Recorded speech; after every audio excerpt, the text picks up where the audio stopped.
Alright, ake ngibingelele ukuthi nakulo bofinyelela khona ezobuciko media igama uMelisizwe ubonga umfowami noma yaphansi eFriday enkandla la iqhamuka khona njengamanje nginensizwa yasenkandla emahlathi amnyama sawubona futhi unjani mfowethu siyaphila kuhlanya phela ngona umonakalo wenzekile kazi bakwenzeni alright siyaphila kuhlanya siyaphila qhawela kithi siyakubona mfowethu uphuma stage ubani qala lo sikhuluma naye sikhanje lo sazokabiyela phansi enkandla endlini oh usikhenqe lo wethini impela usikhenqe lo omcela konyoko usikhenqe lo we-dead warrant mfowethu kunengoma kune EP oyikhiphi sithi dead warrant mfethu kunengoma lapha ethi sengiyafa sengiyahamba uqonda ukuthini usikhenqe lapho cha ngisho umbono ubhekana nabafowethu noma inkinga ebhekana nabafowethu la ekutheni kuyenze ukuthi usuphila nje vele usuhamba uyaqalaza ukuthi sekungenzeka noma yini noma inini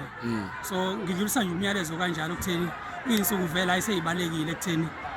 leyo ndoda mayiphila ukuthi iphila ngaphasi kwesimo sokuthi iyalandeleka sekungenzeka noma yini noma inini so nje umyalezo kanjalo ubhekise kubafowethu laba abasebenza ngokuthi babuye bagadeke babuye balandele namaphoyisa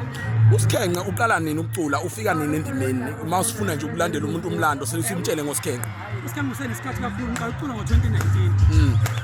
ngo-2019 waphazamiseka ngo-2020 ngiyazi ngoba phela kwaba ne-lockdown 2020 waphazamiseka but akaze ngingakhiphi yes unyaka nonyaka hlezi ngizokhipha mangathi ukhumbuza umuntu i-album kasikhenqe yokuqala noma i-EP yokuqala until size zofika le kwi-dead warrant qale nge-EP ethi iboshiwe ngeza ngengoma ethi i-album ethi nesicustomer please ngalandela nge-social ama iziningi kakhulu kodwa ukunyaka usuke wangekho wakushowa weqa ukukhiphela kwakho so usikhenqe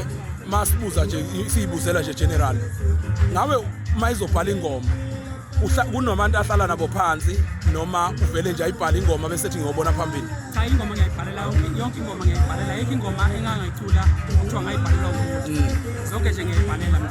mhlambe ubona kanjani ingoma okuyiyona ukuthi le angiyisebenzise njengehloko noma angiyisebenzise ngokuthi iyona engifuna ingene kubantu ngoba esikhathini samanje sesisebenzisa kakhulu social media so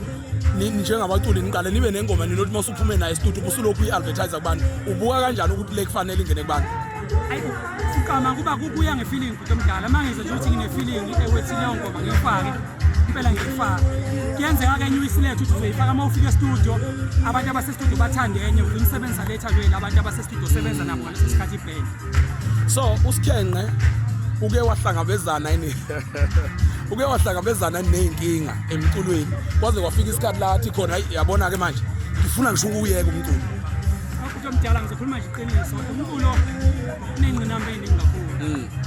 mhlampe ezinye zazo yizo ey'dala ukuthi mhlampe kuze kushayela isikhathi kuyukuthi usikhenqe akekho kuleli zinga kufana yabo so nje kuningi kakhulu emuntu ucabanga okunye nje lokho kade kwenzeka la yabo mina ngumuntu ongenawo umuntu omphethe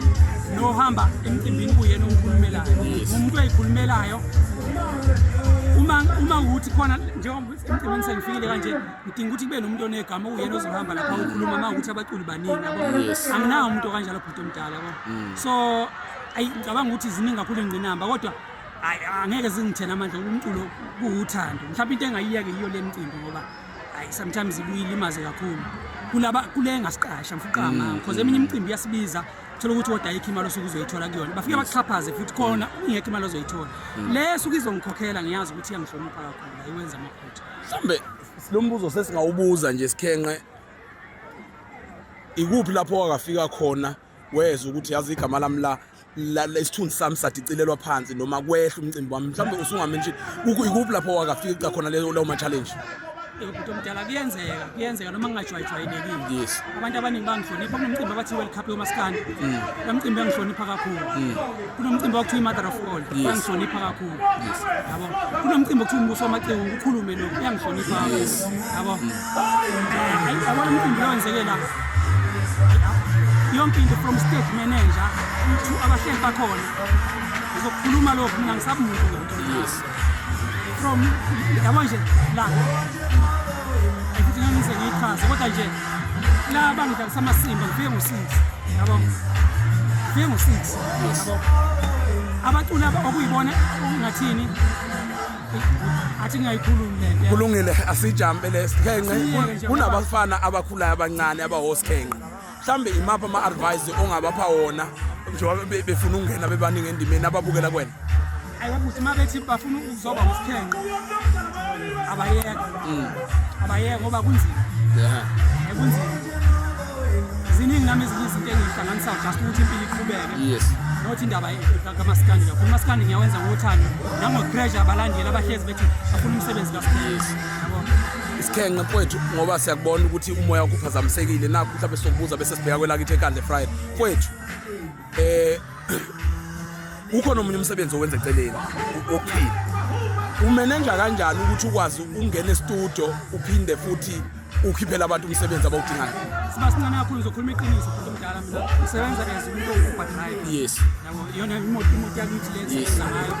ngiyayiphilisa ngayo yabo. Khona nokunye ngizama eceleni engenze ngikuyo. Yes. Yabo.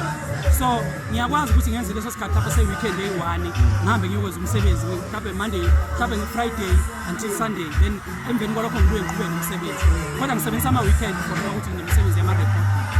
Sikhenqe mfowethu sesiyakudedela. Sinikeze ukuthi utholakala kanjani, utholakala kuphi bese utshela abantu baphuthume mfethu bawulalela umsebenzi wakho. Ukhona usenkundleni zokuxhumana uphumile i-Dead Warrant. I-Dead Warrant bangaya lapha nje lezi online basesho uSkhenge i-Dead Warrant enambele ngitholakala kuyona 0633 167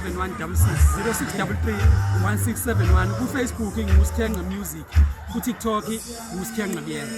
Kulungile, siyakwazi uphatha ukapho wazi usikwazi bye.